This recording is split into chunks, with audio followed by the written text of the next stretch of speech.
The Alchemist. The boy's name was Santiago. Dusk was falling as the boy arrived with his head at an abandoned church. The roof had fallen in long ago, and an enormous sycamore had grown on the spot where the scariest had once stood.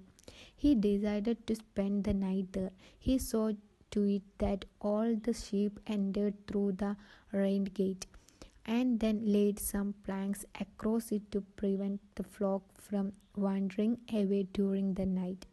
There were no wolves in the region, but once an animal had strayed during the night, the boy had to spend the entire next day searching for it.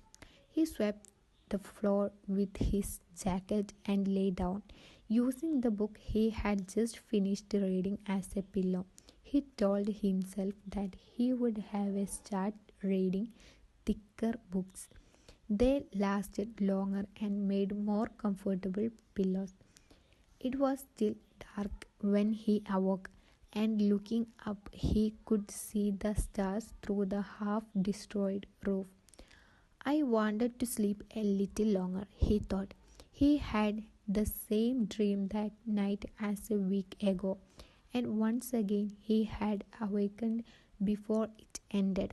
He arose and, taking up his crook, began to awaken the sleep that still slept.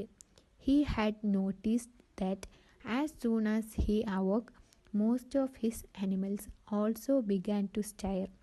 It was as if some mysterious energy bound his life to that of the sheep with whom he had spent the past 2 years, leading them through the countryside in search of food and water.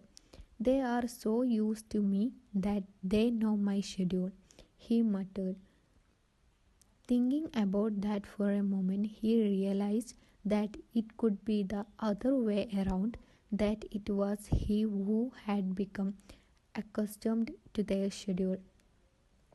But there were certain of them who took a bit longer to awaken. The boy prodded them, one by one, with his crook. Calling each by name, he had always believed that the sheep were able to understand that what he said.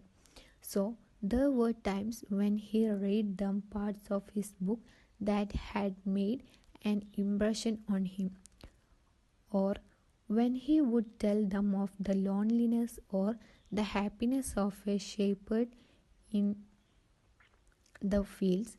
Sometimes he would comment to them on the things he had seen in the villages they passed. But for the past few days, he had spoken to them about only one thing: the girl, the daughter of a merchant who lived in the village. They would reach it about 4 days. He had been to the village only once, the year before. The merchant was the proprietor of a dry goods shop, and he always demanded that the sheep be shared in his presence, so that he would not be cheated. A friend had told the boy about the shop, and he had taken his sheep there.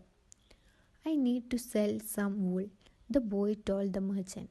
The shop was busy, and the man asked the shepherd to wait until the afternoon. So the boy sat on the steps of the shop and took a book from his bag. I don't know shepherds knew how to read, said a girl's voice behind him.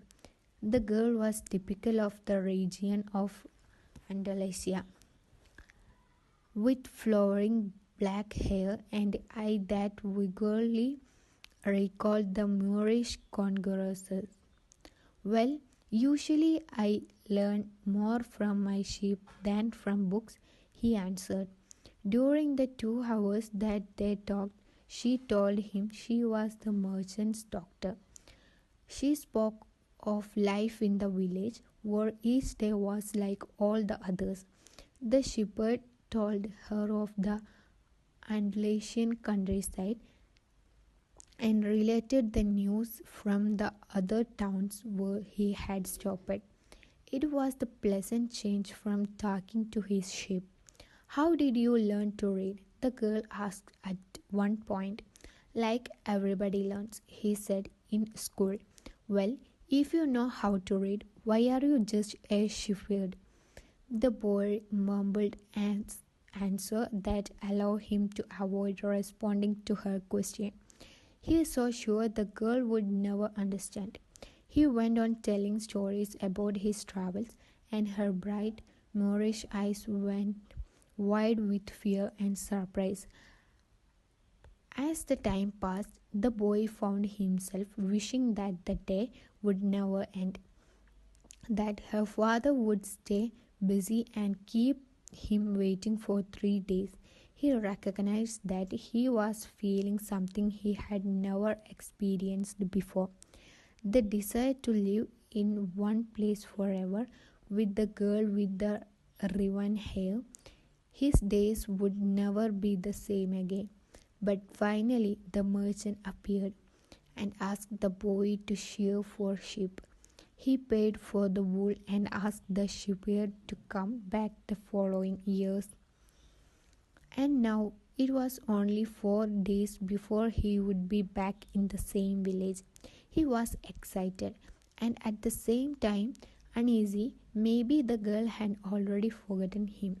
Lots of shepherds passed through, selling their wools. It doesn't matter, he said to his sheep.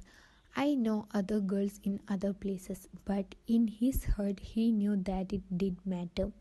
And he knew that shepherds, like saints and like traveling salesmen, always found a town where there was someone who could make them forget the joys of carefree wandering.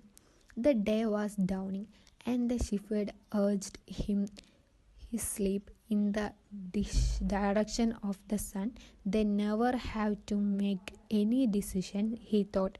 Maybe that's why they always stay close to him. The only thing that concerned the sheep were food and water.